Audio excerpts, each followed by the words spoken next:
story this hour, President Cyril Ramaphosa has expressed his condolences to the people of Zimbabwe following the passing of former President of Zimbabwe, Robert Mugabe. President Ramaphosa addressed the media earlier today during his visit to East London. President Mugabe ruled Zimbabwe for nearly 4 decades. He was then ousted by his own military in 2017. Media reports suggest that Mugabe died in Singapore, where he had often received medical treatment. Last year, the current president, President Emmerson Mnangagwa, said Mugabe had not been able to walk anymore. It's unclear what treatment that Mugabe had been receiving. Well, we now have on the line the spokesperson for the National Patriotic Front, Mr. Mawarire, to share his thoughts with us. Thanks very much indeed for joining us. Welcome to the program. And I'm sure it's a difficult time for you and many Zimbabweans. Sure, Mr. Ndoro. It's a very sad day. It's a dark day.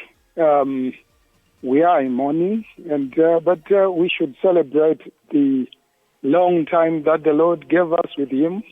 We should celebrate what he did for the country. We should celebrate what he taught us as Zimbabweans. We should celebrate the kind of Zimbabwean that he managed to build in us, an assertive Zimbabwean, a resolute and principled Zimbabwean, a Zimbabwean who knows that Zimbabwe belongs to us, and that we are stronger together as Zimbabweans, and that everything that is Zimbabwean is for the Zimbabwean, including every creature that creeps upon the land of Zimbabwe and every mineral beneath the ground is ours. You know, what we're trying to get, and we haven't really heard many voices, is what was President Robert Mugabe like when he wasn't on a stage, a podium, or perhaps in the media, when he was away from the cameras? I would talk about the President Mugabe that I knew, that I got close to after the military coup in November, after November 2017.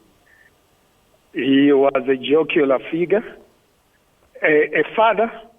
The first thing that you would ask about was how the people in the rural areas were faring. When was the last time that you have been to the rural areas?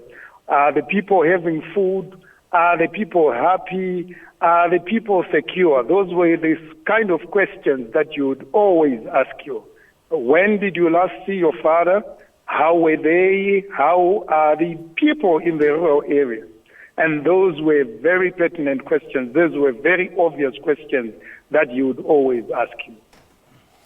So people are busy trying to figure out what his legacy might be. What would you say to that? I don't think we should figure out what his legacy is about. The legacy is there for everyone to see. The legacy of the liberation struggle is emboldened in him. We fought for the land. We fought for our land in Zimbabwe, and actually he is the poster boy of the land reform in this country. Our people got land because of him. We got the policy of reconciliation, where we reconciled with our historical colonizers because of the attitude and the policy that he adopted in 1980. He did quite a lot in the area of education. We are renowned for being very educated as Zimbabweans. It has shown even among the Zimbabweans that are in the diaspora that we had a very solid primary and secondary education. He also did quite a lot in the area of health, the health sector.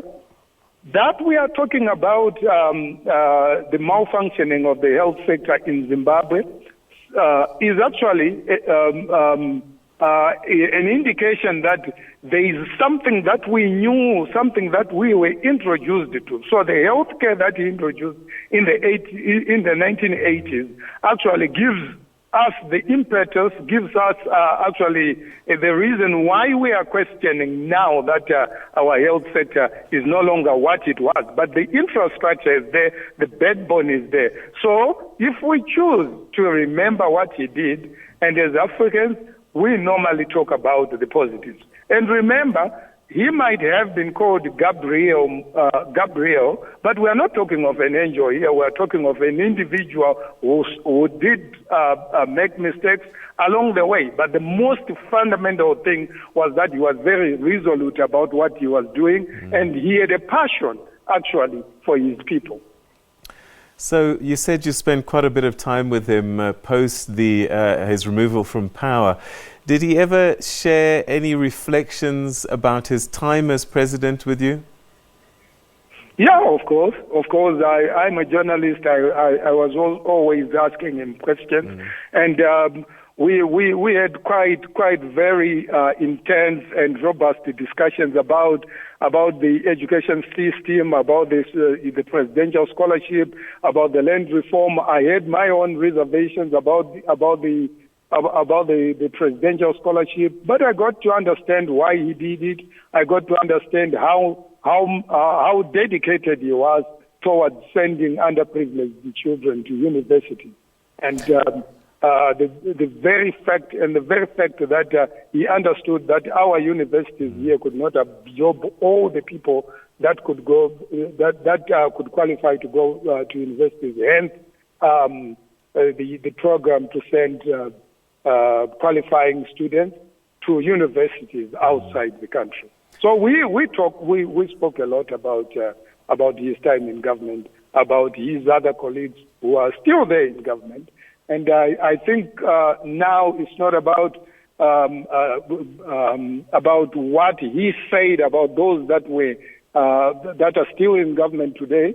We will tell that story some other day. But today, I think as Zimbabweans, we should reflect upon what he did for the country. He fought for this country. He dedicated 11 years of his life in prison fighting for this country. He dedicated countless decades outside the country in Mozambique fighting the liberation struggle, prosecuting the liberation struggle so that the Zimbabweans got their political independence and ultimately got our land that we're fighting for. So I think now is the time for us to celebrate his achievement.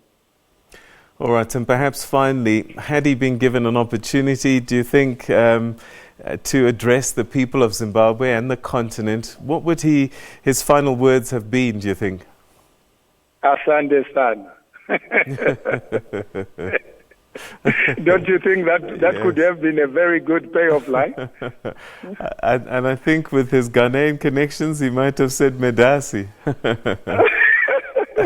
But I think he could have, on a very serious note, he could have told us of the importance of actually owning our resources, owning the land that is ours as Africans. And the need actually for even the white Africans to identify themselves as Africans and begin to work with black Africans to move our various countries forward. I think he would have loved that. All right, so it is one of those stories where you're not one thing, and the images of people celebrating when that coup happened, did he ever express to you what he felt about the way he was removed from power? He was very clear that those that celebrated, those that marched were opposition supporters, and it wasn't anything new. It wasn't the first time that opposition supporters marched.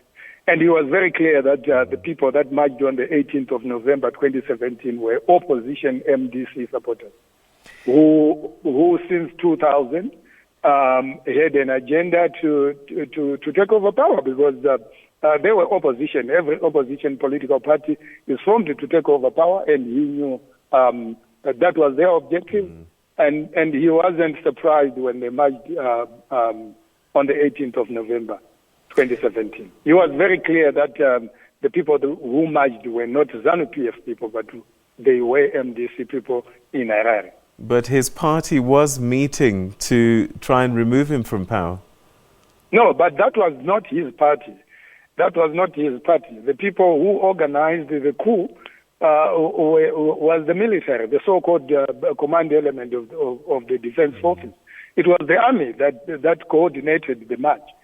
It was unfortunate that people were then used to sanitize a military operation to unconstitutionally take over power. That is very clear. We are favored with minutes to that effect. The so-called command element actually gave us reasons why they staged the coup. And he, as the then commander-in-chief of the defense forces, knew very well that the people who organized that march on the 18th of November was the army. So it wasn't ZANU-PF, but it was the army. It was a section of the army that took over ZANU-PF. The first thing that happened before the people marched on the 18th of November 2017 was the takeover of ZANU-PF by the army. So the army, the ZANU-PF that we are talking about is not ZANU-PF, but the army, the military command of the army that took over ZANU-PF and subsequently took over power from President Mugabe on the 21st of November 2017. So he was very clear about that. He was very clear about what happened, about the actors, those that were responsible for the coup. He was very clear about that. And if you listened to his birthday statement, he even tried to warn the current president that he has to realize that he has a responsibility to unite Zimbabweans. He has a responsibility to give Zimbabweans democratic space and not walk over corpses in trying to entrench his grip upon the country. All right, so this is a man who lived to a very ripe old age, 95. His first political speech, 1960, to 7,000 people, and it's been quite a journey since then. When he looks back, what do you think would have been his greatest achievement that he might have been most proud of? The land reform. The land reform was one of the biggest achievements that is there for everyone to see. No African country achieved what we achieved in terms of redistributing our land, in terms of changing the land ownership patterns from the colonial setup to the current situation that we have in Zimbabwe. We don't have that in South Africa. We don't have that in other African countries.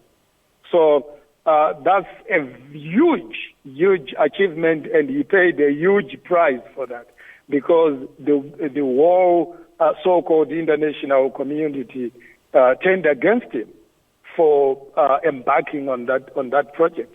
And as a principled nationalist, that would have made him very proud. And then perhaps his biggest regret, there must have been some things that he looked back on and said, I wish things could have been different. I think quite a lot of things that he could have looked back at and actually regretted. Actually, I think the fact that when we discovered diamonds, a lot of the security sector was allowed to mine diamonds, created some warlords in this country, and I think that's one thing that he could, on reflection, could have done better. All right, Mr. Mawarire, thanks so much indeed for taking time to share your thoughts with us and help us remember Robert Mugabe, who today has passed away. Thank you, Mr. Ndwero. Thank you so much for giving us time to talk to you.